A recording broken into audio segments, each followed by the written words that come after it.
welcome to the Whaler guys. Jerry and Pete, I'm on this side of the blue line. Pete's on the other side. That's right. Another cold evening here in Connecticut. Yeah. Big winter storm coming in. It's a little tough to like you can pretty much skate anywhere, anywhere in the state. So yeah, it's like you've got skates on, you can pretty much skate to work. It's so cold. You know, it's last week. You know, last night we were at the UConn game, and we have an empty seat here because we will have a guest momentarily. He's running a little behind, Michael Elwood. Yeah. But yeah, last night at the UConn game, we got out after a dismal performance, and we won't go into too much detail right now. But walked outside and I said, Pete, it's actually warm out here. Yeah, it broke into like the 20s. You know, we got in the car and said, geez, so 20 degrees feels like it's like double 50. digits. Well into it, and of course now we're getting ready for a barrage of snow, which they have a new term. They call it the cyclone bomb or something now. The bomb, cyclone. Like just to make it more scary and intimidating. So if you didn't get your bread and milk, you may want to do so. And then sit in all day and watch, Whaler games on YouTube. That's right. You watch the Whaler games on YouTube. Or if you want an afternoon nap, you could watch us. Yeah, you could watch us. Yeah. They'd get a great afternoon nap Yeah, watching that. Yeah. You'd be asleep in no time. So anyway, but UConn really didn't have a good time, and they never have a good time when they play Quinnipiac. We've seen this now, these last 4 years at the Excel Center. They thought maybe they had a chance against them this year because Quinnipiac is not what they've been in the past. But, it's another 2-0 loss. 3-0 loss with the empty net goal. So UConn doesn't score at home, and they did not score December 30th against Boston College, where they also lost 2-0.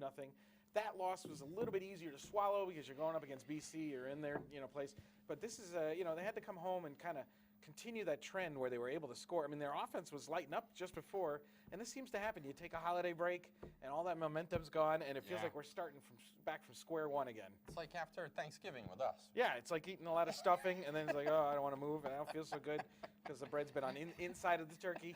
And tryptophan. Yeah, tryptophan and salmonella is not a good mix. It's not salmonella. Jesus. Stuffing inside a bird? No, it's not. I don't know. But I was really, I was excited to play Quinnipiac because, everyone says Quinnipiac's not having a year that they've had in the past and say, oh, we might have a chance with this. Yeah. And, UConn just came out really flat. And, as you saw with Quinnipiac, really holding down the fort in front of their own net. Great defensive, for lack of a better term, great defensive shell in front of that. Kept the slot clear. Yep. Nobody was in front of that net all night. UConn had their chances. It wasn't like, they definitely had their penalty power plays. There were plenty of times when we saw Corey Ronan make a great move, cleared the zone, and then bumped it off the boards, and then he was off to the races. He got it in alone. But, they were just putting it right in the goalie's breadbasket. It was like right in the center of his stomach. It's easy to make a save. I can do that. I got a big gut. Also is a credit to their defense to cut off that angle. Yeah. And you saw it. They pushed them to the outsides. They weren't in the slot all night. Yeah. When they were in the slot, they were pestered by the defenseman right in there. And they just couldn't get a clean shot right out in front of that net last night. Yeah, and you could see when it comes to transitional play from going from the defense to the offense or going, even going back on defense, it's only one UConn guy that really gets his hands on the puck more than that, and is in key to that is Maxim Luternov. Yep. There's not the second and third guy that they have. The depth in the lines doesn't allow them to, transition the game that well. They found themselves defending a lot, and then when they get down there, they get one or two quick scoring opportunities, and then all of a sudden, they're in the middle of the ice battling for the puck again. And like you said, what's that? They've been shut out 5-0 in 2 games. Yeah, and there's just no. It's exact opposite. They didn't have the stride. They missed their stride on the last 2 games, and before the holiday break, they were on fire. Yeah, they really had some really quality games. Yeah. They played as a team very well, and Huska last night. It was 2 goals. And one was in the first period right away.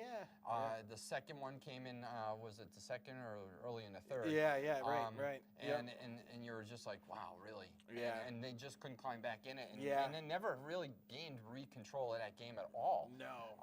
And that's what was really, it was frustrating as a fan to watch because, we're rooting for them to have a good game and win.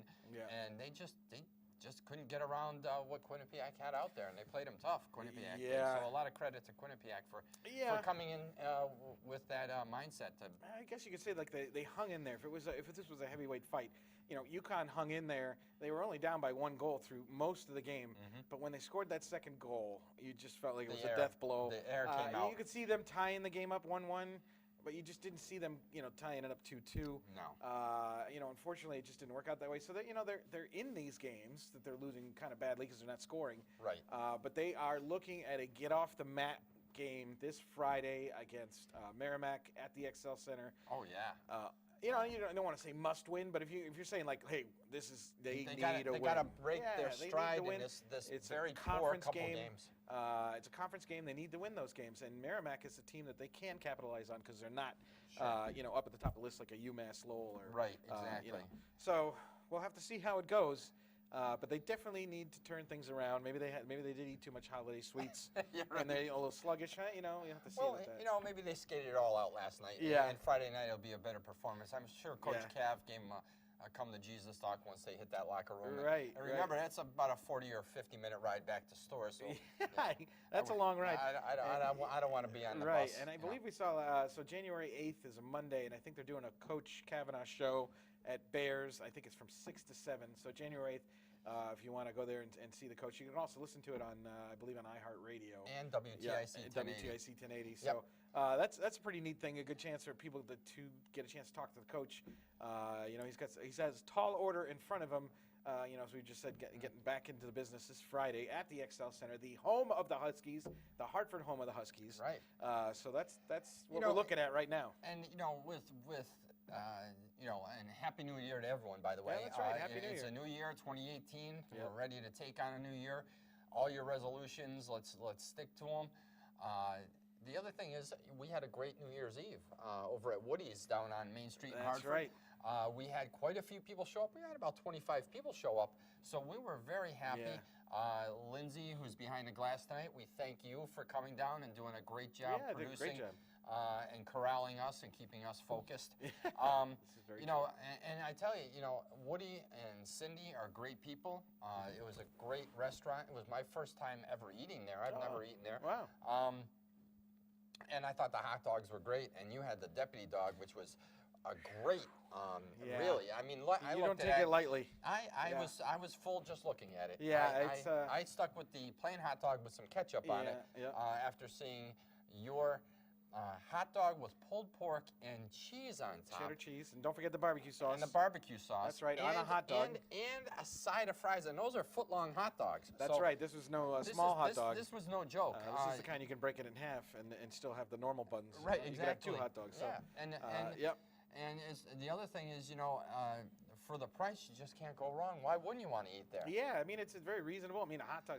And the cool thing about these guys is they started with a hot dog cart in Bushnell Park. They were the first kind of like almost like food truck in Hartford down in Bushnell Park. And Woody told us, we had an interview with Woody, which we'll put into one of our shows, because he's kind of an icon. He's been here, he's seen a lot of Hartford and running this business all the time. But one of the coolest things he told us was about the Whalers that come in, and he talked about Gordie Howe pulling up in his cream or white, you know, Rolls Royce, and then having a classic. I said, what did Gordie Howe put on his hot dog? A classic relish and mustard dog, and he'd come in and get that every time. And that's something that's cool that I mean, we never would have known that. Exactly. Unless you had a guy like Woody downtown, right? And who's you know, had experiences with Gordie Howe. He's thrilled that he has memorabilia up from the Whalers. He's a huge Dolphins fan. They have the Dolphins fan club in there. Right. And unfortunately, they came up short that night. Yeah. But when you sit there and you see Woody and Cindy, and they work very hard, they've been there for 40 years. Yeah. And they talked about Ron Francis coming in there, having a hot dog. Right. So, you know, the Whalers did go in there, and they enjoyed the hot dogs just like people today. And, you know, hopefully they can stick around for a little longer. I know Cindy and Woody are getting up in age, and they're thinking of the next chapter of their life. Yeah. But it's nice to listen to their take on Hartford and how long they've been there and what type of city it was, and they were proud to be from Hartford back when they started 40 years ago. Right. You know, and it's a great little spot. It happens to be actually an approved Miami Dolphins fan club. So, you know, Miami Dolphin fans actually have a spot at the bar that's reserved for them. They're members of that club, and inside it's just all done up with Miami stuff. It's really kind of cool, and there's a lot of history behind that and stuff. So they've been Miami Dolphin fans, but they do have Whaler stuff in there. They do? We had a little spot in the corner, and what we did was everybody that came in, if you're a Whaler fan, you want to come on our TV show, come on in. So we got a bunch of interviews. We got probably about 5 or 6 interviews from people that were brave enough to come on with us. It was and cold. yeah, we even we had a guy that was running for governor even stop by, and Yes. so you'll see an interview with him. He's got kind of an out-of-the-box theory on how to bring back the NHL, but more on that later. But yeah, we had great Whaler fans come out. A creative way. That's right. way. So in a night when the temperatures were frigid, Woody's at the end of the night tells us, hey, we did pretty well. You guys brought in some people. So that's always nice. good to hear for us, because we like to try and help out Hartford as much as we can. And, And if we brought a couple people downtown, that's a good thing. As we've said before, it's not just about hockey. It's also about what we can help these small businesses in Hartford. Right. We did the professional barbershop. Right. We did Jerry in the tobacco shop. And now we've ventured out and we went to Woody's. So, Right. If your business wants the Whaler guys to come in and do a show, please give us a call or email us. We'll be more than happy to drag Lindsay along. Ask her to assist us and see if we can visit your location and put you on the map of Whaler fans and the green nation that we are. That's right. Because don't forget, now after January 1st, one of the things we did at Woody's was we had all our license plates paraphernalia up there. So now it's live, supposedly. So you can contact the DMV and see about getting your Whaler plate, and you know that that money proceeds from that will go to the Connecticut Children's Medical Center, which is a good thing. We had a great time handing out T-shirts, and we had all of our license plate paraphernalia all over the place. And at the same time, we were able to do all these interviews while the football game was going on. Exactly. And stuff. So we had a lot of fun, and like I said, if you can go back and check with the DMV and see if you can get your Whaler plates, because we're curious to see how many people actually get involved, and more if we see. We're waiting to see that first plate on the road. Yeah. And when we do, we'll say it, but we haven't seen one yet. It's maybe a little early. And the other thing is, the other thing that we didn't have a show, so we can tell them about, is when we went to Bushnell Park for what was going to be a launch party with CCMC, Right. with our license plates. Carissa from the CCMC, I was going to say the whole thing. Yeah. Was there along with Dunkin' Donuts. Yeah. It was great. We had a good time. It was chilly. It wasn't as cold as it has been. Right. So it wasn't brutally cold. Yeah. Stopped by Salute for an adult beverage before we went over to make sure we were warmed up. Yeah. Saw Jimmy Cosgrove, great guy. He appreciates what us Whaler fans are doing to keep that hope alive and believe that we can bring the NHL team back. And so he says hi to everyone. And again, if you have an opportunity, please visit Jimmy and Salute and grab a beverage, and their appetizers were very fairly Always priced. killer, yeah. And they were fairly priced for happy hour. And again, another big supporter of hockey in Hartford. Yeah, and he even told us a great story that he saw Joe Quenneville in downtown Hartford.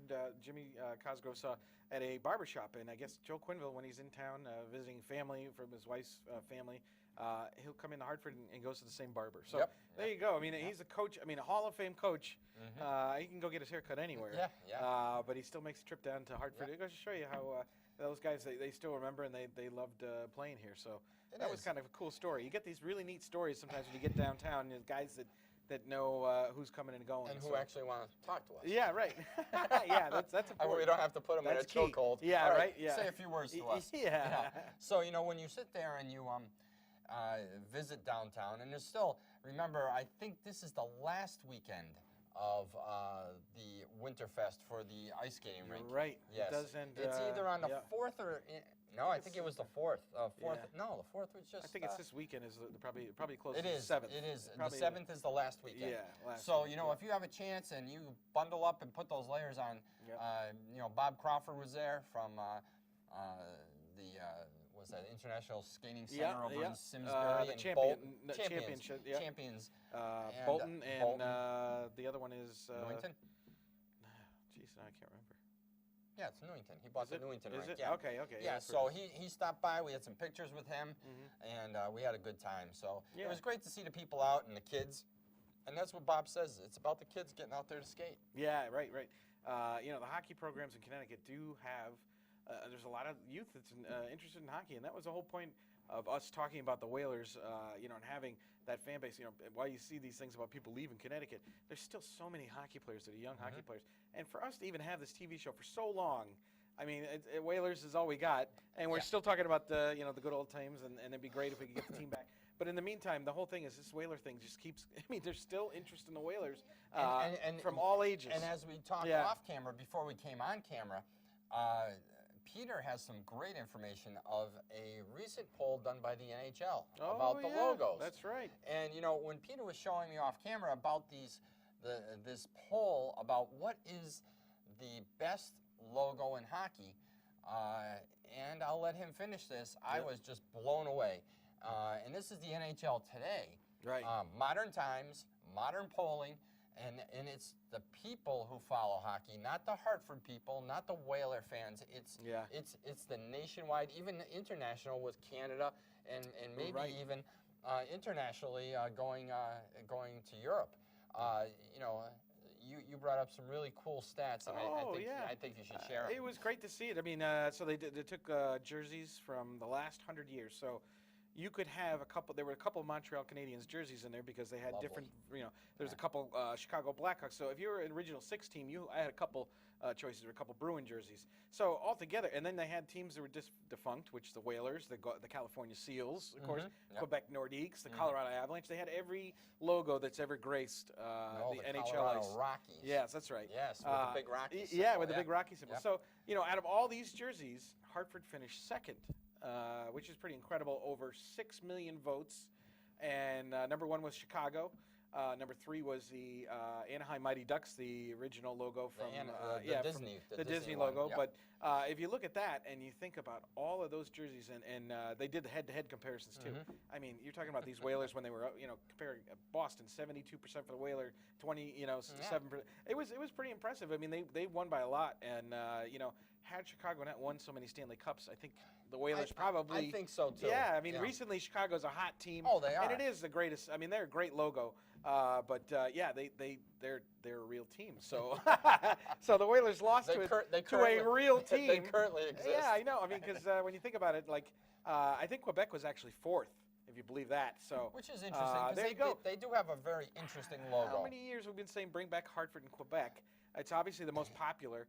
That 6 million sampling is, you know, you can pretty much take that abroad across the NHL. I would. And you can, and you know, when you look at those teams that disappeared, meaning Hartford, Quebec, and then we were out on where was the other one? Winnipeg disappeared. Right? Oh, yeah. Yep. And then they came back. Yeah. So, you know, when you look at what we have done to maintain our team's logo. And, you know, some people think we're delusional, but you know what? There's a lot of delusional people following us, so I'm glad. We're not on the bus alone. Yeah. You know, so, you know, to see those teams that disappeared because they were bought out, I mean, the only team that disappeared that I really wasn't big on was the Atlanta Flames, the Atlanta Thrashers. Yeah. No disrespect to Atlanta, it's a great city, it's a great part of the country, but they're not a hockey town. Yeah, and it's been proven twice that they're not a hockey town. Yeah. Fortunately, we only proved that once, and we hope to get back and prove people wrong for the simple fact that, you know, we are a great hockey town. We have a passionate bunch of fans, and we are closest to the Winnipeg market. Yeah, right. In terms, I mean, Hartford's a little bit bigger than Winnipeg, but in terms of the small market, you know, the only thing really difference between Hartford and Winnipeg is that we just don't have this billion-dollar owner up front and saying, "Hey, I want to throw money into this stuff." And because you talk about the billionaire owner, we really have to hope that there's someone out there that is going to invest in the XL Center that is going to be coming up for sale as early as this spring. Yeah. If spring gets 77 days, spring will be here. Oh, is it? Yeah, by the way. Yeah, we'll see. Yeah, thanks. We'll be thawing out. Yeah. So, you know, that's the biggest stumbling block. You know, we've talked to people within the state, and, you know, as we have found out through the legislature and their lack of giving us the money we need, even though most of their kids probably play hockey in one of those suburban towns, and they take them to the Wolfpack or UConn. Yeah. They didn't want to support putting money into the XL Center, and you know, I hope it comes back and bites them right in the rear end. Yes. You know, so we need someone to step up. I don't know who it's going to be. Yeah. We don't have information on who it might be. We Yeah. don't have anyone on the radar who might be an investor. Yep. We know that Mark Stewart, who's going to be running for governor, has a creative way of trying to sell stock in the Yeah. Hartford Whalers. Now Yeah. remember, I have to make this quite clear, and we made it quite clear to him, Yep. that we are not endorsing anybody. Nope. Anybody for anything. It Nope. doesn't matter if you're governor. It doesn't matter if you're bringing back the Whalers. Yeah. Until we figure out what's going on, we're not endorsing anybody. We think his plan is quite creative. Yeah. And I give him a lot of credit for trying. Big hurdles, And but thinking, yeah. and thinking outside the box. Yeah. Again, we talked about it with Howard Baldwin on this show Yes. some years ago about Right. selling shares for the Hartford Whalers. We Yeah. know the NHL at this point of the game is not ready to do such a thing. Right. Right. And you know, it's an interesting idea, and probably the best thing we can say about it is it's great that a story like this, it's got great attention. You got Jeff Jacobs screaming about it. Yep. You know, it's been all over the news, and it keeps you know, the Whalers in the limelight again. And here we Sure. are still talking about it. But the NHL strictly will just not allow public, you know, ownership. And then, you know, Mark Stewart was making the point that, well, you know, if all of our shares are underneath one owner, who is the representative. You know, I get what he's saying, but I just don't see the NHL going for it. You know, the NFL has stopped it. I mean, they just don't allow this public ownership because then it makes it so much harder for them to move the team, which, you know, they It's seemingly more- love to do at the wrong time. Right. But It seems like it's more feasible if, in fact, the owner has the stock with him. right, and a buyout So- option or something. Right, yeah. exactly. And if he's willing to be the majority owner, he can then, you know, Circumvent all the- right, yeah. move the team if he needs And to. vote on the team's behalf and all that I mean, stuff. you know, I think it's a creative idea. I don't poo-poo the idea. I think it's great that, again, like you said, you keep the Whalers in the press, and it gets press. And you Yeah. know, as we know, it doesn't matter what you do. As we found out from Las Vegas when I spoke ill of the Las Vegas Golden Knights and I how spoke ill of them, too. how the casinos were going to buy up all the Yeah. tickets. And then we get this email from a major radio host, and I had to eat crow because you know what? They have a very good season ticket base, yeah. and you know what? Good for them. Yeah. I couldn't be prouder of them doing not only well in their Yeah. attendance numbers, Yeah. but also doing well in their first half of the season. That's right, the Crow, because I didn't think they'd win 28 games this year. Boy, I can't believe it. And you know, you think about it, they got like something like 54 or 56 points. I mean, that's incredible for a team, the expansion team. And I don't care. You know, you're taking the bottom couple of players from every team, and you're making the rest of the league look silly because all these guys were taken somewhere They're else. playing great. But they play well together. So. You know, hats off to them. You know, if they, I can't imagine watching an expansion team making the playoffs in a 30-team league. This isn't like, you know, 6 teams and they added one and now they're making. I mean, that's impressive. And we talk about, you know, you have 31 teams, you need 32. So, you know, we hear about Seattle making Yeah. all their strides. Houston. And you know, you got Jerry Bruckheimer as an Yeah. investor. Oh, You know, really? this Wow. is a group with money Yeah. who want to do something in Seattle.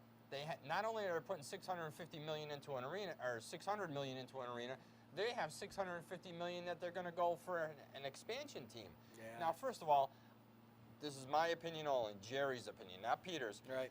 I don't think that you pay an expansion fee to bring a team into the league. They're going to get enough revenue for being in the league, and the NHL is they're getting too greedy. Yeah. And you know what? There's not all those markets out there that can support paying 650 million just to get brought into a league. Right. I mean, yeah, the Golden Knights did it, and now Seattle might be doing it if it gets approved. But I don't believe in that. Right. What other?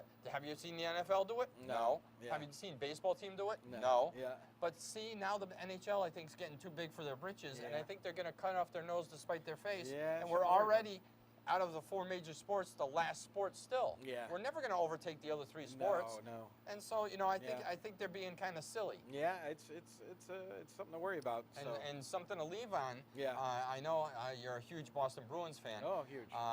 They're 7-0-2 in their last 9 games. Wow, that's just wonderful. But you know what? You know, Hey, worst of luck to them. Go Whale. all the luck in 2018. So we're Hey. going to be wrapping it up. It's Pete and Jerry the Whaler, guys. Keep an eye out for us on Facebook, Twitter, Instagram, YouTube if you have trouble sleeping. Yep. And we will catch you next time on The Whaler, guys. Have a great night and stay warm.